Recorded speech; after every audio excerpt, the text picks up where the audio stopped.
Hello, good morning students. आज की इस वीडियो में हम आरोह भाग 2 +2 की प्रथम कविता जो कि हरिवंश राय बच्चन जी के द्वारा लिखी गई है आत्म परिचय, उसके बारे में पढ़ रहे हैं। ध्यान से एक एक लाइन के शब्दार्थ को आप देखते चले जाएं। जूम क्लास में भी इस कविता को अच्छे से करवाया गया है और इस वीडियो में भी इस कविता के एक एक लाइन को, एक एक शब्दार्थ को भली प्रकार से समझाया जा रहा है। सबसे पहले आप इस कविता को अपनी बुक में देखें और इस वीडियो को ध्यान से सुन करके उसके शब्दार्थ को समझने का प्रयास करें। सबसे पहले तो मैं आपको ये बताना चाहता हूँ कि ये कविता हरिवंश राय बच्चन जी के द्वारा लिखी गई है आत्म परिचय, और इसमें उन्होंने यह बताने का प्रयास किया है कि समाज और दुनिया से उनका लगाव कैसा है, वो समाज और दुनिया से कैसा रिश्ता नाता बनाए रखना चाहते हैं और किस तरीके से उन्हें समाज और समाज के लोगों की परवाह है या नहीं। तो ऐसा द्वंद्वात्मक जो विवरण है वो इस कविता के द्वारा हरिवंश राय बच्चन जी ने व्यक्त किया है। कहीं कहीं पंक्तियों में कवि ने एक विरोधाभासी प्रवृत्ति को भी व्यक्त किया है कि एक बात का अर्थ इस तरीके से व्यक्त किया गया है और दूसरी पंक्ति में उसी चीज़ का विरोध किया गया है। तो सबसे पहले पहली लाइन है, कवि कहते हैं मैं जग जीवन का भार लिए फिरता हूँ। कवि कहते हैं कि मैं अपने जीवन में, जीवन रूपी संसार रूपी जीवन में जो सांसारिक जिम्मेदारियां हैं, जो कर्तव्य हैं और जिम्मेदारियां हैं, उन सब का एक तरीके से भार लेकर के मैं अपना जीवन जी रहा हूँ। फिर भी जीवन में प्यार लिए फिरता हूँ। कवि का मानना है कि जब जिम्मेदारियां और हमारे ऊपर आती हैं तो उन जिम्मेदारियों के बोझ से हमारे जीवन का जो एक तरीके से प्यार है, एक तरीके से जो उमंग है, वो कम हो जाती हैं। लेकिन ऐसी स्थिति में कवि का मानना है कि मैं जिम्मेदारियों के बोझ को धारण करते हुए भी मैंने अपने जीवन में प्रेम को कम नहीं होने दिया है, उसको उसी रूप में अपने मन में संजोए हुए मैं अपना जीवन जी रहा हूँ। कर दिया किसी ने झंकृत जिनको छूकर मैं सांसों के दो तार लिए फिरता हूँ। कवि हरिवंश राय बच्चन जी आगे कहते हैं कि जिसकी यादों ने मेरे मन को छू कर के एक झंकार पैदा कर दी है, पूरे शरीर में एक रोमांचित सी चहल और संचार कर दिया है, उस की यादों को लेकर के, उसके प्रेम और उमंग से भरी यादों को लेकर के मैं अपने जीवन को जी रहा हूँ। मैं सांसों के दो तार का अभिप्राय है कि हम सभी का जो जीवन होता है वो क्षणिक है। जैसे कहते हैं भाई 4 दिन की ज़िंदगी, तो उसका मतलब ये है कि जब इस तरीके के जीवन की जो तुलना है वो क्षणिक के साथ की गई है कि हमारा सभी का जो जीवन है, हम सभी का, वो बड़ा क्षणिक होता है, 2 तारों पर एक तरीके से जुड़ा होता है और वह कभी भी उस तार के टूटने से समाप्त हो सकता है। लेकिन फिर भी उन सभी सांसों को लेकर के, उन तारों के सहारे मैं अपना जीवन जी रहा हूँ, उस आशा और उमंग में मैं अपना जीवन जी रहा हूँ। मैं सने सुरा का पान किया करता हूँ। आगे कवि हरिवंश राय बच्चन जी कहते हैं कि मैं प्रेम रूपी जो मदिरा है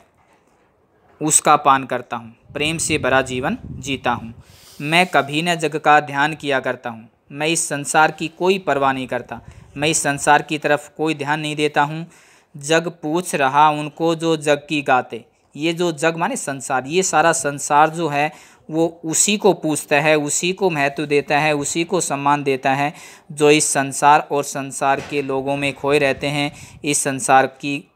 रीति नीति को गाते रहते हैं। मैं अपने मन का गान किया करता हूँ। मैं तो अपने मन में आने वाली जो उमंग हैं, मन में आने वाली जो इच्छाएं हैं, आकांक्षाएं हैं, उनको पूरा करने और अपना जीवन अपने उमंग और मस्ती प्रेम से जीने के लिए जीता रहता हूँ। उसी का मैं गान करता रहता हूँ, उसी का मैं आह्वान करता हूँ और उसी प्रेम उमंग से भर करके मैं अपना जीवन जीता रहता हूँ। इसलिए मुझे इस संसार की बातें और यह संसार पसंद नहीं है और इस पर मैं अधिक ध्यान नहीं देता हूँ। मैं निज उर के उद्गार लिए फिरता हूँ, मैं निज उर के उपहार लिए फिरता हूँ। कवि हरिवंश राय बच्चन जी आगे कहते हैं कि मैं अपने निज माने अपने, उर माने हृदय के अंदर छिपे हुए जो उद्गार माने जो भावनाएं हैं, जो भाव हैं, जो मेरे मन में दबे हुए हैं, छुपे हुए हैं, उनको लेकर के मैं फिरता रहता हूँ अपने जीवन में, अपने भावों में, अपनी विचारधारा में और अपनी उमंग में मैं अपना जीवन जीता रहता हूँ। मैं निज उर के उपहार लिए फिरता हूँ। मेरे मन में जो एक उपहार स्वरूप जीवन की जो यादें हैं, जिनको मैं एक उपहार, जैसे किसी उपहार को हम बड़ा संजो करके रखते हैं और उसकी कीमत हमारे मन में बहुत अधिक होती है, उसी प्रकार से कवि कहते हैं कि मेरे जीवन के जो एक ऐसे पहलू जो मेरे जीवन और मेरी स्मृतियों से जुड़े हुए हैं, वो मेरे लिए एक उपहार के समान हैं और मैं उन उपहारों को अपना करके अपना जीवन जी रहा हूँ। है यह अपूर्ण संसार न मुझको भाता, मैं सपनों का संसार लिए फिरता हूँ। कवि हरिवंश राय बच्चन जी आगे कहते हैं कि ये सारा संसार अपूर्ण है, इस संसार में कोई भी अपने आप में पूर्ण नहीं है, इसलिए यह अपूर्ण संसार मुझे अच्छा नहीं लगता है। मैं सपनों का संसार लिए फिरता हूँ। मेरे अपने सपने हैं और उन सपनों को पूरा करने के लिए मैंने अपना ही एक अलग संसार गढ़ा हुआ है और उसी संसार में मैं अपने सपनों के साथ अपने सपनों को पूरा करने के लिए जीना चाहता हूँ, फिरता रहता हूँ। नेक्स्ट पहरे में कवि हरिवंश राय बच्चन जी कहते हैं कि मैं जला हृदय में अग्नि दहा करता हूँ, सुख दुख दोनों में मग्न रहा करता हूँ। कवि ने यहाँ पर हरिवंश राय बच्चन जी ने अपने मन में छिपे हुए भावों को व्यक्त किया है। मैं जला हृदय में अग्नि दहा करता हूँ। मैं अपने हृदय की जो अग्नि है, अर्थात अपने जीवन के जो दुख हैं, पीड़ाएं हैं, ऐसी परिस्थितियाँ जिनमें मनुष्य अपने आप को विवश पाता है, ऐसी परिस्थितियों में मैं अंदर ही अंदर जलता रहता हूँ। अर्थात मेरे जीवन की जो घुटन है, मेरे जीवन की जो दुख भरी परिस्थितियाँ हैं, वो मुझे अंदर ही अंदर जलाती रहती हैं, अंदर ही अंदर दुख और पीड़ाएं देती रहती हैं और उन सब पीड़ाओं को, दुख दर्दों को सहन करते हुए, मैं अंदर ही अंदर जलते हुए भी उन सब पीड़ाओं को सहन करते हुए अपना जीवन जी रहा हूँ। सुख दुख दोनों में मग्न रहा करता हूँ। मेरे जीवन में चाहे सुख आए, चाहे कोई बहुत बड़ा दुख आए, सुख और दुख दोनों प्रकार की स्थितियों को मैं समान रूप से सहन करते हुए, मगन रहते हुए मैं अपना जीवन जीता रहता हूँ। कवि हरिवंश राय बच्चन जी कहते हैं कि सुख और दुख दोनों स्थितियों में हमें किस प्रकार से रहना चाहिए। जग भाव सागर तरने को नाव बनाए। ये सारे संसार के जो लोग हैं, इस संसार रूपी भाव सागर से पार उतरने के तरह तरह के उपाय करते हैं। नाव बनाने का मतलब जैसे सागर से पार जाने के लिए नाव का निर्माण करते हैं, नाव ही है जो हमें सागर से पार ले जा सकती है। उसी प्रकार से इस संसार में जीते हुए जीवन में आने वाली जो बहुत सी समस्याएं हैं, परेशानियां हैं, कठिनाई, दुख दर्द और पीड़ाएं हैं, उससे छुटकारा पाने के लिए, उनसे बाहर निकलने के लिए इस संसार के लोग पता नहीं कितने ही तरीके के उपाय सोचते रहते हैं, करते रहते हैं और उनसे बचना चाहते हैं, उन मुसीबतों से, उन कठिनाइयों से। पर कवि हरिवंश राय बच्चन जी कहते हैं कि मैं भाव मौजों में मस्त बहा करता हूँ, लेकिन मुझे तो उन लहरों से टकराने में और उन लहरों का सामना करने में बड़ा आनंद आता है। जीवन की जो विपरीत परिस्थितियाँ हैं, जीवन के जो कठिनाई से भरे पल हैं, उनके साथ जूझने में, उनका मुकाबला करने में मुझे बड़ा आनंद आता है और उनका मुकाबला करते हुए मैं अपना जीवन जीता रहता हूँ। अर्थात उनसे घबराता नहीं हूँ, उनसे छुटकारा पाने का कोई उपाय नहीं सोचता हूँ, बल्कि दृढ़ता से उन सभी परिस्थितियों का, अपने जीवन में आने वाली जो भी परिस्थितियाँ हैं, उनका डट करके मैं सामना करता हूँ। आगे कवि हरिवंश राय बच्चन जी कहते हैं कि मैं यौवन का उन्माद लिए फिरता हूँ। यौवन में एक अलग मस्ती होती है। उन्माद का मतलब होता है एक उमंग, एक ऐसा भाव जो समझदारी से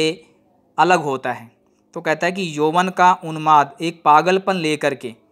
यौवन में एक पागलपन भी होता है, वहाँ इतनी ज़्यादा समझ नहीं होती है, बस कुछ व्यक्ति अपना कार्य करते चले जाते हैं और वो ये नहीं देखते हैं कि सही गलत क्या होगा क्या नहीं।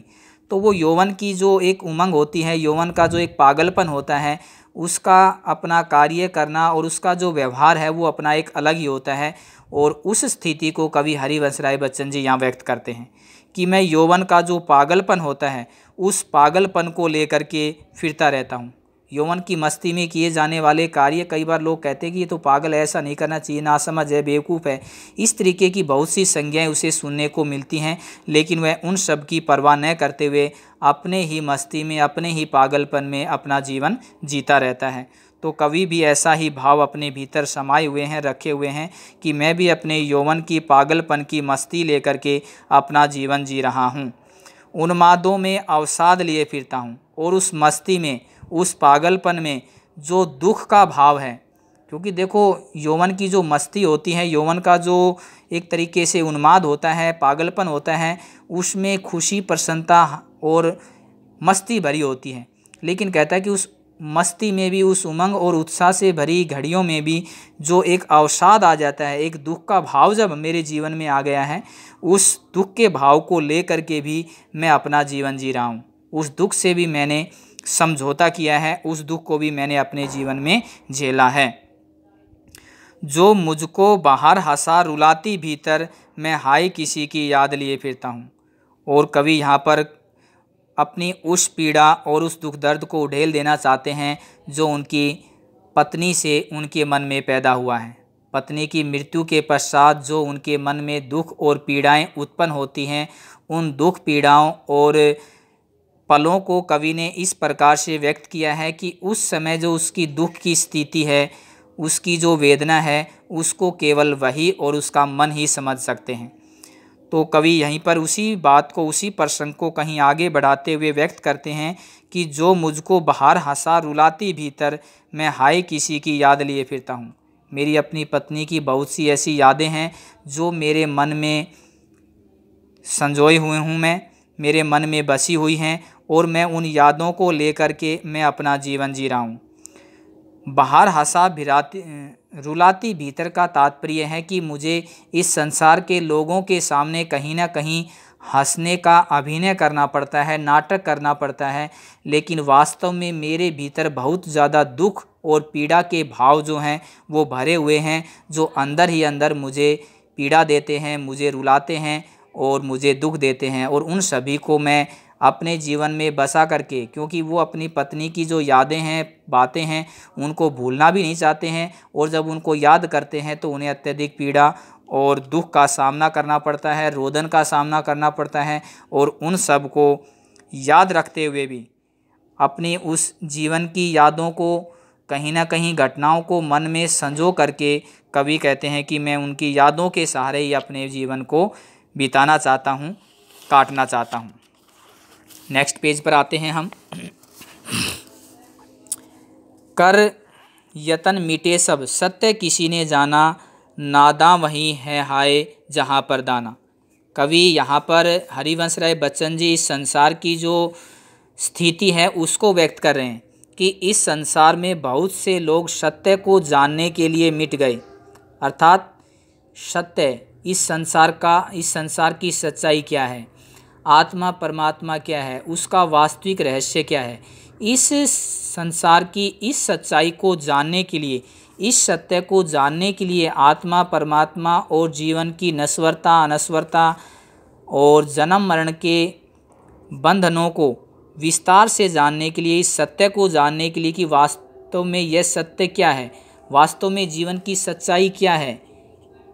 और जन्म मरण का ये रहस्य क्या है, ईश्वर और मृत्यु का रहस्य क्या है, इस सत्य और इस रहस्य को जानने के लिए कवि हरिवंश राय बच्चन जी कहते हैं कि बहुत से लोगों ने अपने जीवन को ही नष्ट कर लिया। बहुत प्रयत्न किया लेकिन वो इस संसार के रहस्य को नहीं जान पाए।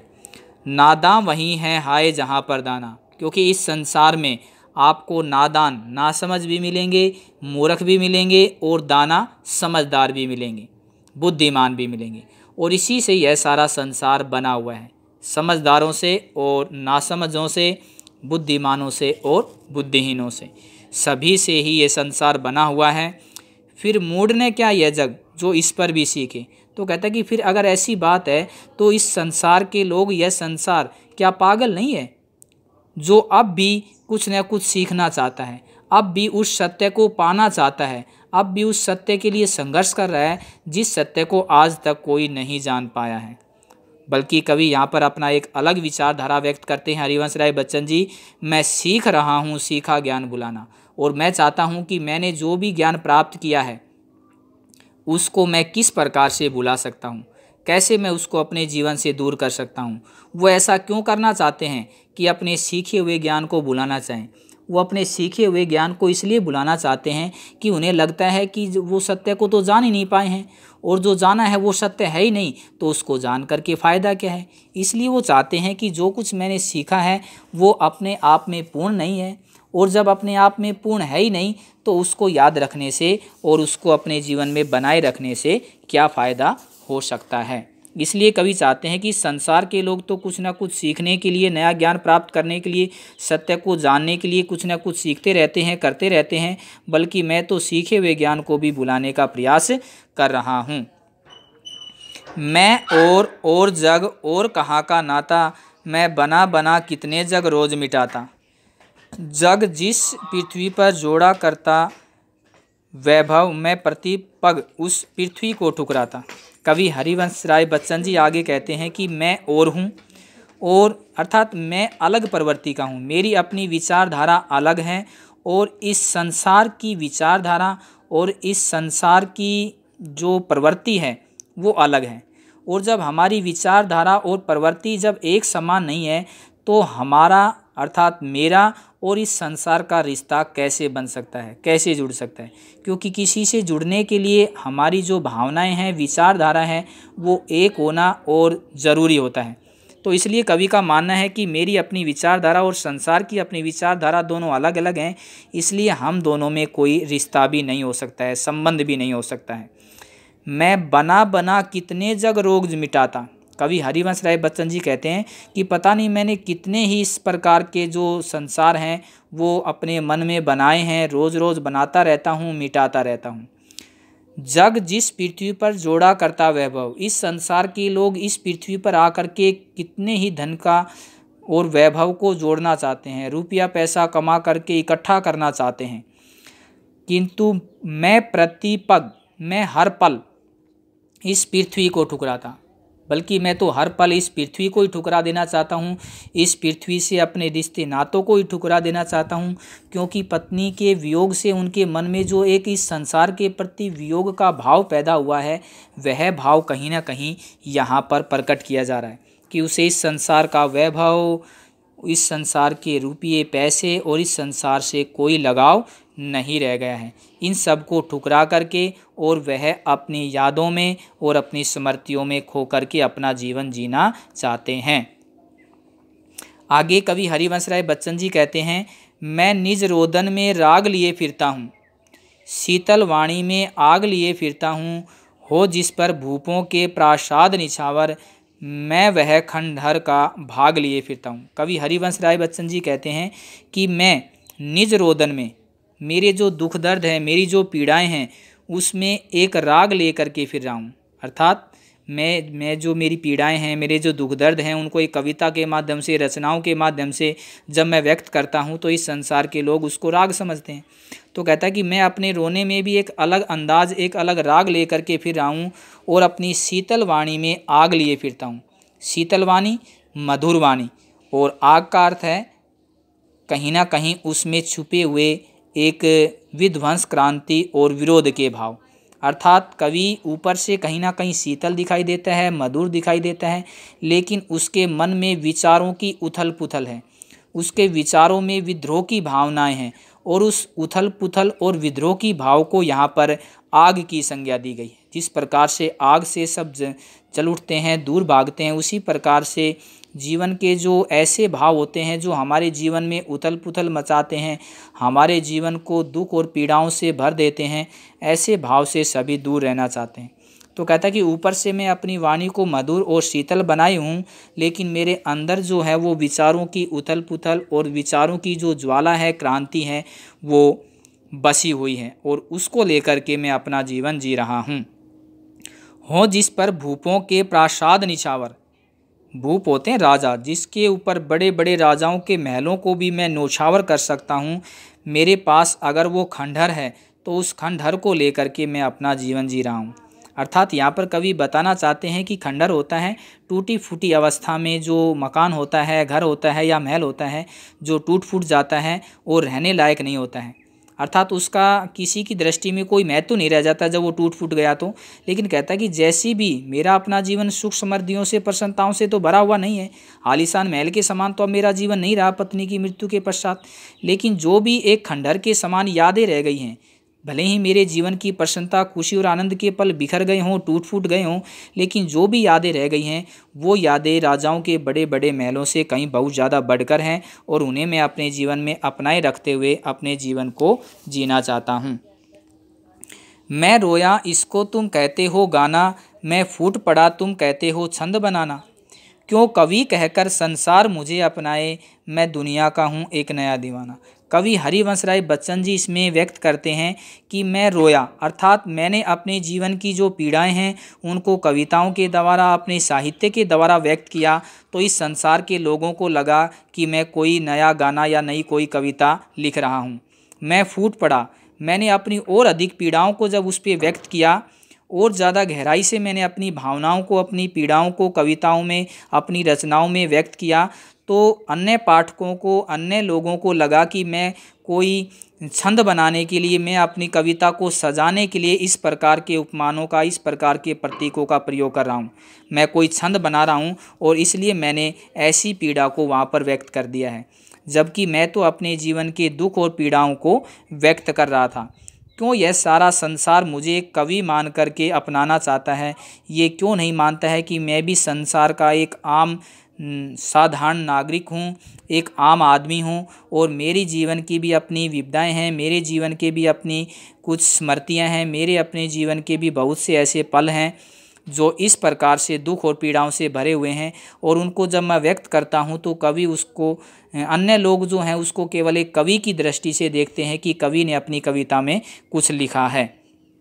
तो कहता है कि क्यों इस संसार के लोग मुझे केवल कवि मात्र मानते हैं कि कवियों का कार्य होता है कविताएं लिखना और उसमें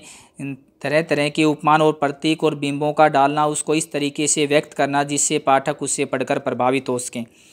मैं हूँ दुनिया का एक नया दीवाना, मैं इस दुनिया का एक नया दीवाना हूँ और इस दीवानों से भरी मस्ती में मैं अपना जीवन जी रहा हूँ। मैं दीवानों का वेश लिए फिरता हूँ, जैसे दीवाने एक नया वेशभूषा और एक नए ढंग में अपना जीवन जीते हैं, उसी प्रकार से मैं भी एक नया दीवानों का सा वेश लेकर के अपना जीवन जी रहा हूँ। मादकता निशेष लिए फिरता हूँ, मादकता, मस्ती और उमंग से भरी जो यादें मेरे जीवन में शेष रह गई हैं, उन यादों को लेकर के मैं अपना जीवन जी रहा हूँ। जिसको सुनकर जग झूम झुके लहराए, मैं मस्ती का संदेश लिए फिरता हूँ। मैं इस संसार के लोगों के सामने ये एक संदेश लेकर के आया हूँ जिसे सुनकर के इस संसार के लोग झूमने लगेंगे, झुकने लगेंगे और लहराने लगेंगे। अर्थात कवि यहाँ पर व्यक्त करना चाहते हैं कि संसार में सभी को दुख और पीड़ाएं और विपरीत परिस्थितियाँ झेलनी पड़ती हैं। ऐसे बहुत से पल हमारे जीवन में आते हैं जिससे हमें लगता है कि हमारा सब कुछ उजड़ गया है, सब कुछ हमारा छिन गया है, लेकिन उस स्थिति में भी हमें इस संसार में जीना होता है, इस संसार की परंपराओं को निभाना होता है, जिम्मेदारियों का पालन करना होता है और अपने जीवन को भी जीना होता है। तो इस कविता के द्वारा कवि हरिवंश राय बच्चन जी ने अपना एक आत्म परिचय इन पंक्तियों के द्वारा, इस कविता के द्वारा बताने का प्रयास किया है। इसी प्रकार से हरिवंश राय बच्चन जी की दूसरी एक कविता है इसी से जुड़ी हुई, दिन जल्दी जल्दी ढलता है। इसमें कवि ने अपनी एक अलग विचारधारा, एक अलग प्रसंग जो है व्यक्त किया है, जो पहली वाली कविता से बिल्कुल अलग है। पहली वाली कविता को अलग संदर्भ में देखा जाएगा, ये दूसरी कविता है जो हरिवंश राय बच्चन जी के द्वारा ही लिखी गई है और इसमें एक अलग संदर्भ, एक अलग दृष्टिकोण, एक अलग तरीका यहाँ पर कवि ने बताया है। दिन जल्दी जल्दी ढलता है कविता का शीर्षक है, जिसमें कवि हरिवंश राय बच्चन जी कहते हैं कि किस प्रकार से जैसे ही दिन जल्दी जल्दी ढलने लगता है तो सभी, एक छोटे से छोटे जीव जंतु से लेकर के सभी प्राणी अपने अपने घरों को, अपने अपने बच्चों के पास पहुंच जाना चाहते हैं। तो ऐसे संदर्भ में किस तरीके के भाव उसके मन में एक नया उत्साह पैदा करते हैं और किस तरीके के भाव उसके पैरों की गति को धीमा कर देते हैं, ऐसी विचारधारा को कवि हरिवंश राय बच्चन जी ने अपनी एक छोटी सी कविता के द्वारा व्यक्त किया है। कवि कहते हैं, हो जाए न पथ पर रात कहीं, मंजिल भी तो है दूर नहीं। यह सोच थका दिन का पंथी भी जल्दी जल्दी चलता है, दिन जल्दी जल्दी ढलता है। बच्चे प्रत्याशा में होंगे, नीडों से झांक रहे होंगे, यह ध्यान पैरों में चिड़ियों के, भरता कितनी चंचलता है, दिन जल्दी जल्दी ढलता है। मुझसे मिलने को कौन विकल, मैं हूँ किसके हित चंचल, यह प्रश्न स्थिर करता पद को, भरता उर में विवलता है, दिन जल्दी जल्दी ढलता है। तो इस कविता के द्वारा कवि ने एक चिड़िया और चिड़िया के बच्चों के द्वारा यह बताने का प्रयास किया है कि इस संसार के सभी प्राणी, एक छोटा सा चिड़िया का बच्चा और चिड़िया भी अपने घर और बच्चों के पास बड़ी शीघ्रता से पहुंच जाते हैं, क्योंकि उन्हें अपने बच्चों की और उन्हें अपने परिवार की चिंताएं होती हैं। उन्हें पता होता है कि घर पर उनका कोई इस प्रकार से इंतज़ार कर रहा है और उनके आने से, उनके पहुंचने से पूरे परिवार और बच्चे प्रसन्नता से खिल उठेंगे। तो इस प्रकार एक चिड़िया और उसके बच्चों के द्वारा कवि ने केवल चिड़िया और बच्चों का ही वर्णन यहाँ पर नहीं किया है, बल्कि उसके साथ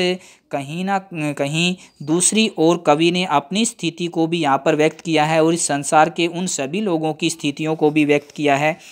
जो अपने घर बड़े उत्साह से जल्दी से पहुँच जाना चाहते हैं दिन भर काम करने के पश्चात, और कुछ ऐसे व्यक्ति भी होते हैं जिनके मन में घर पहुँचने का उत्साह या चाव नहीं होता है।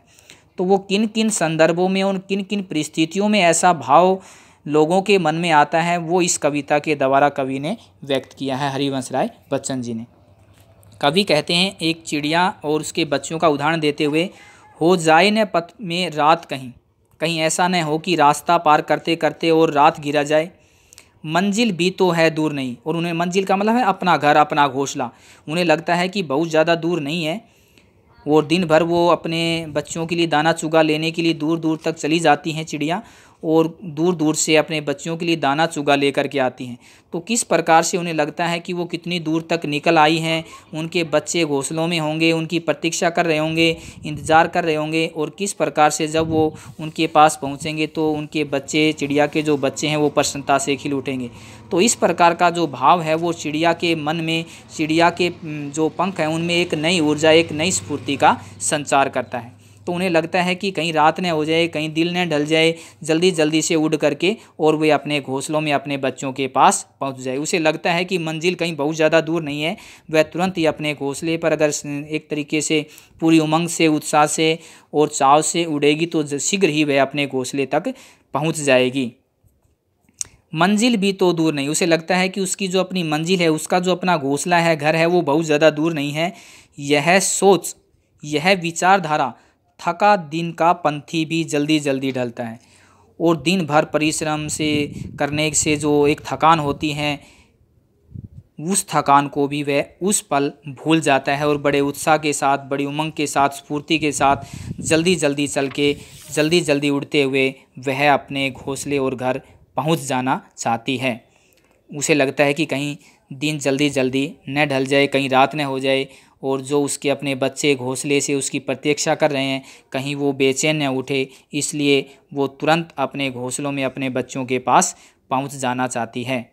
बच्चे प्रत्याशा में होंगे, नीडों से झांक रहे होंगे। बच्चे इस आशा में होंगे कि उनके लिए उनकी माँ, उनका पिता जो है वो दाना चुगा लेकर के आएंगे, और किस प्रकार से उनके माता पिता ने उन बच्चों को समझाया होगा कि बेटा आपको घोंसलों में ही रहना है, घोंसलों से बाहर नहीं निकल रहा है। तो किस प्रकार वो अपने घोंसलों में रहते हुए झांक झांक करके बाहर निकल करके देख रहे होंगे कि उनके जो माता पिता हैं, चिड़िया हैं, वो इस प्रकार से उनके लिए दाना चुगा लेकर के आ रहे हैं या नहीं आ रहे हैं। तो इस प्रकार से उनका घोंसलों से झांकना और अपने जो माँ है, चिड़िया है, उसकी प्रतीक्षा करना, ऐसा भाव चिड़िया के अंदर एक नई स्फूर्ति पैदा कर देता है, उसके पंखों में एक नई शक्ति भर देता है, जिससे वह तुरंत अपने बच्चों के पास पहुंच जाना चाहती है। यह ध्यान, कौन सा ध्यान, कि उसके बच्चे इस आशा में होंगे, उसका इंतज़ार कर रहे होंगे, कहीं प्रतीक्षा कर रहे होंगे, घोंसलों से मुंह निकाल कर के झांक रहे होंगे। इस तरीके का जो भाव है जब चिड़िया के मन में आता है तो उसके पैरों में, उसके पंखों में एक नई चंचलता, एक नई स्फूर्ति, उत्साह और उमंग आ जाता है, जिससे वह तुरंत उड़ करके अपने बच्चों के पास घोंसलों में पहुंच जाना चाहती है। अब इस लास्ट पैरे में कवि ने उस भाव को व्यक्त किया है कि ये तो ऐसा भाव था जो हमें घर पहुंचने के लिए एक नई उमंग और उत्साह और स्फूर्ति देता है। एक ऐसा भी भाव होता है जब हमें लगता है कि घर पर हमारी प्रतीक्षा करने वाला कोई नहीं है, घर पर हमारी देखभाल करने वाला कोई नहीं है, घर पर कोई हमें चाहने वाला नहीं है। तो उस स्थिति में मन का भाव अलग होता है, पैरों की गति अलग हो जाती है और हम कहीं ना कहीं शाम के समय, रात के समय घर ज़रूर जा रहे होते हैं, लेकिन वो उत्साह, वो उमंग और वो चाव हमारे मन में नहीं रह जाता है। तो ऐसा ही भाव लास्ट की इन पंक्तियों में कवि हरिवंश राय बच्चन जी के द्वारा व्यक्त किया जा रहा है। कवि कहते हैं कि मुझसे मिलने को कौन विकल, मुझसे भला कौन है जो मिलने के लिए व्याकुल होगा। अर्थात घर में कोई ऐसा है नहीं जो मुझसे मिलने के लिए व्याकुल हो या कोई मेरी प्रतीक्षा कर रहा हो। मैं हो जाऊं किसके लिए हित सिंचल, मैं भला किसके लिए जल्दी करके घर पहुंचूं। यह प्रश्न स्थिर करता पद को, और ऐसा भाव जब मन में आता है तो वो हमारे पैरों की गति को धीमा कर देता है, मंद कर देता है। ऐसा भाव एक निराशा की भावना हमारे मन में भर देता है कि हमें चाहने वाला, हमारी प्रतीक्षा करने वाला कोई भी घर पर नहीं है, प्रेम करने वाला, हमें समझने वाला। तो ऐसी स्थिति में घर जाने की जो चाह है, चंचलता है, उत्साह है, वो मंद पड़ जाती है, धीमी पड़ जाती है और उत्साह घर पहुंचने का नहीं रह पाता है। भरता उर में विवलता, और ऐसा भाव जहाँ कहीं ना कहीं हमारे मन में एक उमंग और जोश पैदा कर रहा था, और ये जब निराशा का, हताशा का भाव हमारे मन में आ जाता है तो हम विह्वल हो उठते हैं, उदासी से और कहीं ना कहीं दुख के भाव से भर जाते हैं। और उस स्थिति में दिन तो अपने कर्म से, समय तो अपने कर्म से चल रहा होता है, दिन तो जल्दी जल्दी ढल रहा होता है, लेकिन उस समय घर पहुंचने की उमंग और चाव हमारे मन में नहीं रह जाता है। जब हमें लगता है कि घर पर हमारी प्रतीक्षा करने वाला और हमें चाहने वाला, हमें प्रेम करने वाला कोई नहीं रह गया है, उस स्थिति में हमारे पैरों की गति मंद पड़ जाती है, हमारा उत्साह कम हो जाता है और दिन इस प्रकार से जल्दी जल्दी ढलने लगता है। तो इन कविताओं में कवि हरिवंश राय बच्चन जी ने अलग अलग भावों को व्यक्त किया है। आत्म परिचय में उन्होंने अपने और समाज के संबंधों को व्यक्त किया, और दिन जल्दी जल्दी ढलता में कवि ने बताया कि किस प्रकार से दिन के ढलने से कैसा भाव जब हमारे मन में होता है तो हम जल्दी से तुरंत अपने घर पहुंच जाना चाहते हैं, और कैसा भाव हमारे पैरों की गति को मंद कर देता है। तो आज की इस वीडियो में हमने आपको हरिवंश राय बच्चन द्वारा लिखी गई जो कविताएं हैं, पहली कविताएं हैं, वो पढ़ाई हैं। इसके अलावा भी यदि आपको कहीं